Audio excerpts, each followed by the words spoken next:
So, luto na guys. Tingnan nyo. Ayan na. Napakasarap. Di ba? So, ano pa inaantay natin? Mukbangan na yan. Pesto lang muna natin ito. At sigurado, mapaparami na naman yung kain natin. So, ayan. At lalagay tayo ng nakahiwalay. So, ayan.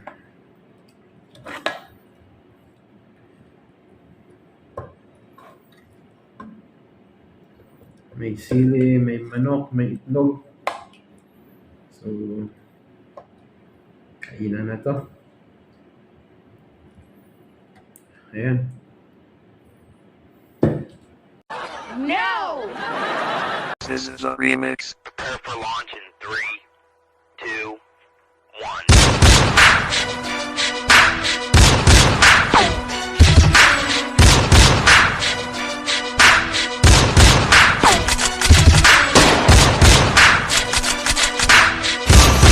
Welcome back mga kabig boss. Please like, share, and subscribe my YouTube channel, ang The Big Boss 101, ang pobreng Shift TV Sibuyanon channel, and ang Rumblumanon Vloggers. Thank you!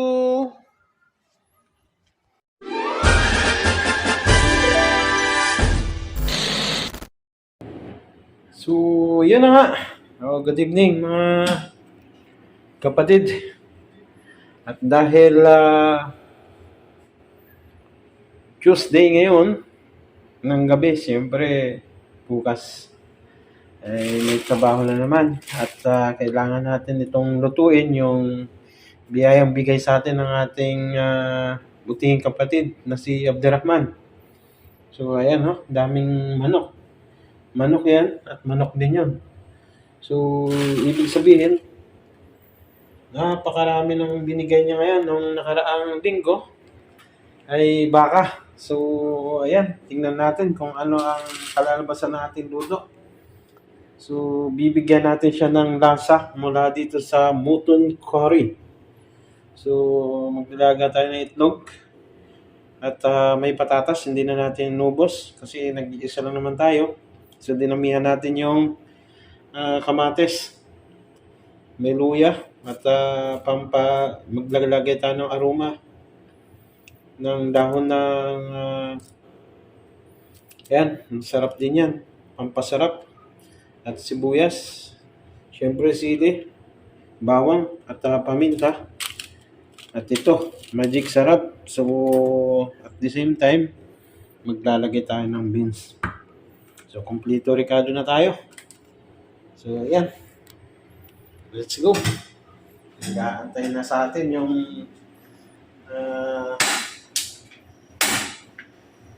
lutuan, guys. So, ayan. So, good luck. So, titignan natin kung ano yung kalalabasan nito. So, standby muna kayo. Okay? At pagkaluto, kainan na kagad. So, ayan na. Ang bango na niya. Ang dami niya. Halos isang kaldero.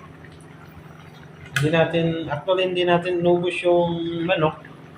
Kasi sobrang dami nga talaga niya. Siguro mga nasa 4 na kilo. So, ayan po. Para siyang, kayo na bahala. Kung anong pagkakaluto nito. Parang minuto lang siya. Napakasarap. So, siyempre, maya-maya lang, titikman na natin at magmumukbang na tayo.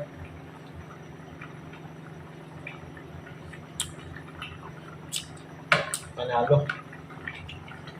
May anghang siya. Nilagyan ko rin ng patatas at beans. Dahil nga nakabili tayo ng mura yan. So, one to sawa. May itlog. So, parang siyang puchero. So, let's go. Kunting taste na lang. Mukbang na. So, luto na guys. Tingnan nyo. Ayan na. Napakasarap. Diba? So, ano pa inaantay natin? Mukbang na yan. Pesto lang muna natin ito. At sigurado, mapaparami na naman yung kain natin. So, ayan. At lalagay tayo ng nakahiwalay. So, ayan.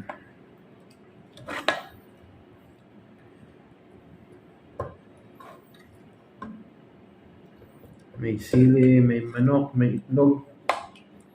So, kainan na to.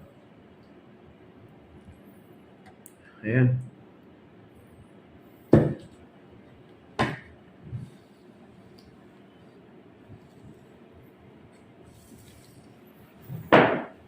Let's go. Kainan na. Habang umuusok pa. So, nagsaing na rin tayo kanina. Hindi na natin pinakita.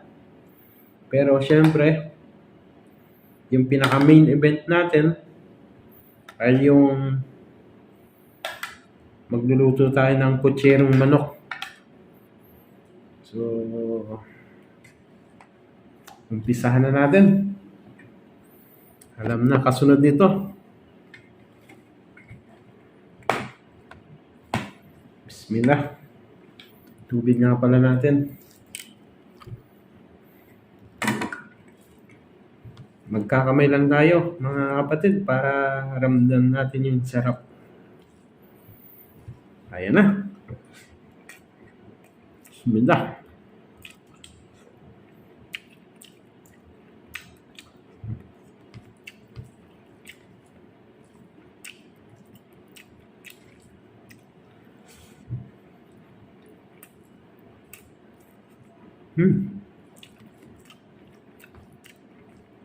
Sarap.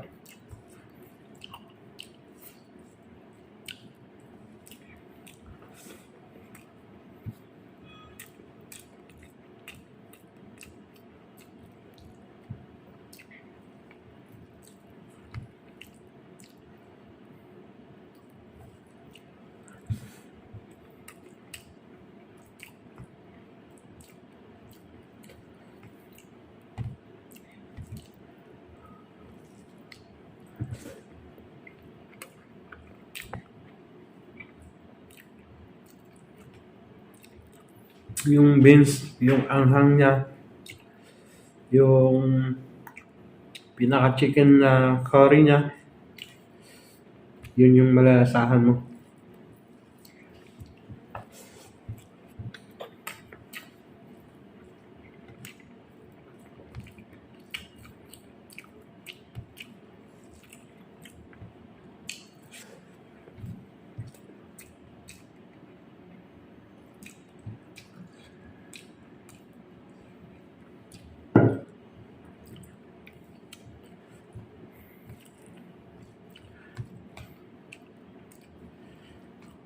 Sarap mga kapatid.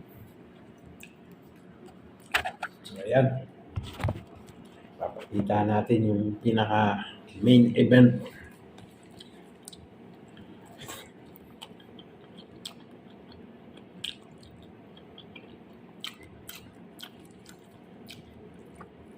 Kayo rin po. Sumabay na sa akin. Tara, kumain na tayo.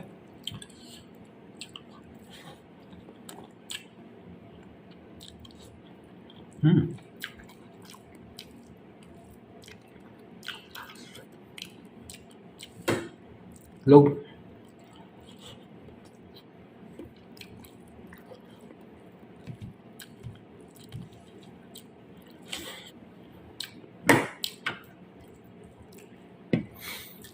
So, ayan.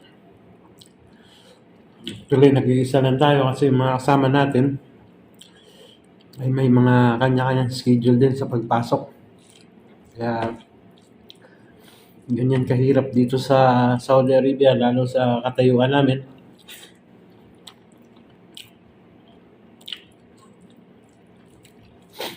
Pag sinipag ka lang magluto, saka ka lang makakain ng gusto mong luto.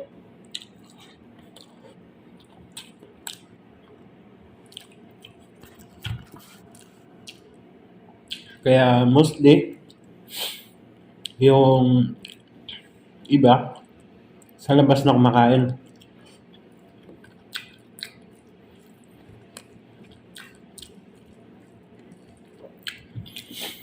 Or minsan, schedule sila, may magluluto tuwing day off. Ganun. Dati ginagawa namin, kung sino yung day off, siya magluluto. Nung crew pa lang ako. Ngayon, puro na kami manager. So, hindi mo naman pwedeng sabihin na magluto ka ngayon, makisuyo ka, magluto kasi yung mga kasama natin, puro na humahawak ng tindahan yan. So, tsaka puro pagod na sila.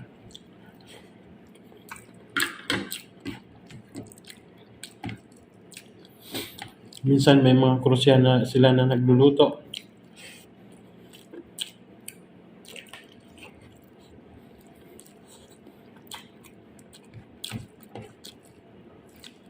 O sila na mismo nagluluto. O nagpapaluto sila, nagbibigyan na sila ng budget.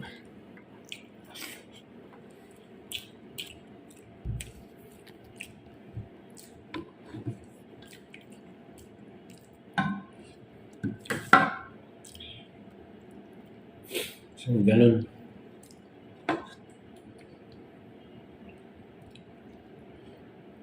So, tayo, bihira na lang tayo magluto. Hindi gaya dati na napakasipag dahil nga may mga kasama tayo. So, ganyan dito.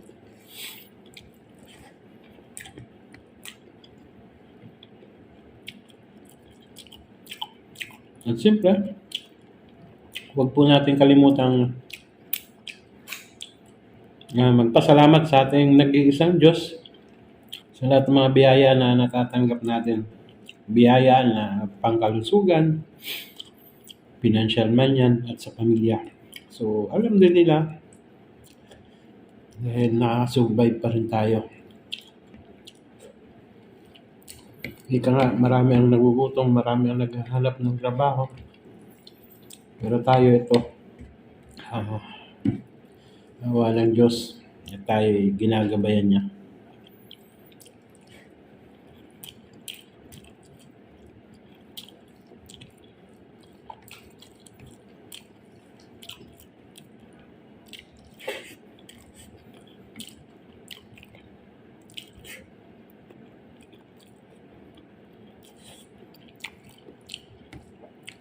Okay po. Huwag po natin kalimutan magpasalamat.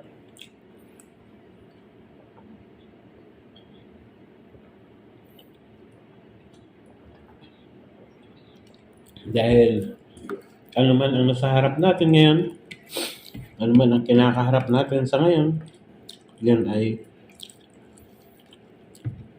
nasa kanyang paggabay.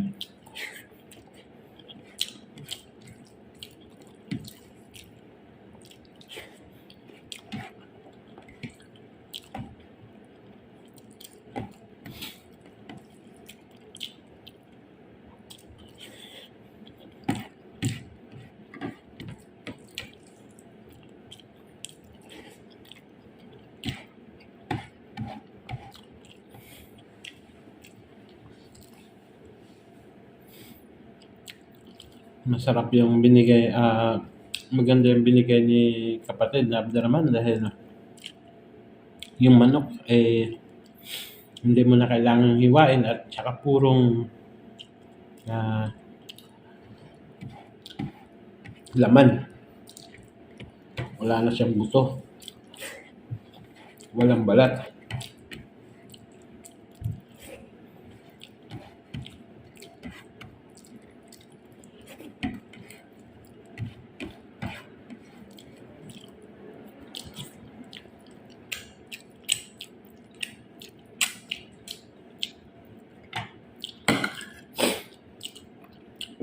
Alhamdulillah.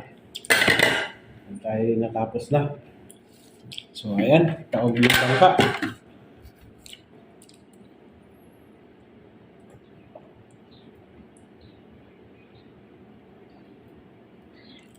Alhamdulillah. Salamat po Allah sa mga biyaya na nakamit natin. So, ano man po ang nasa pagkainan namin, kami pinagpapasalamat lagi sa inyo. So, say alhamdulillah lang lagi. Laging masaya. At see you in my next vlog. Thank you. Bye-bye.